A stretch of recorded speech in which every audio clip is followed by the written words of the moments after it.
ഒരു രാജ്യവും വേറൊരു രാജ്യത്തെ ആക്രമിക്കരുത് എന്ന് പറഞ്ഞ ഒരു തത്വശാസ്ത്രം.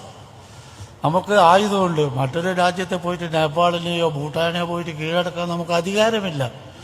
എല്ലാ രാജ്യങ്ങളും ഒരേപോലെ സാംസ്കാരികമായ ധാരയിൽ നിൽക്കണമെന്ന് പറയുന്ന ഒരേ ഏറ്റവും വലിയൊരു ഇത് യുഎൻഒയുടെ ഡിക്ലറേഷനാണ്. 1848 യുഎൻഒ പറയുകയാണ് ഒരു രാജ്യവും വേറൊരു രാജ്യത്തെ ആക്രമിക്കാൻ പാടില്ല.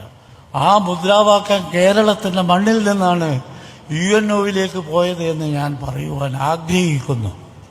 1583 തൂഫത്തുൽ മുജാഹിദീൻ എന്ന് പറയുന്ന ഒരു ഗ്രന്ഥം പൊന്നാനിയിലും കോഴിക്കോടിൽ നിന്നും ചോമ്പാലക്കാരനായ ഷെയ്ഖ് സൈനുദ്ദീൻ മഖ്ദൂം രണ്ടാമൻ ആ ഗ്രാമത്തിൽ തന്നെയാണ് ഞാൻ ജനിച്ചിട്ടുള്ളത്.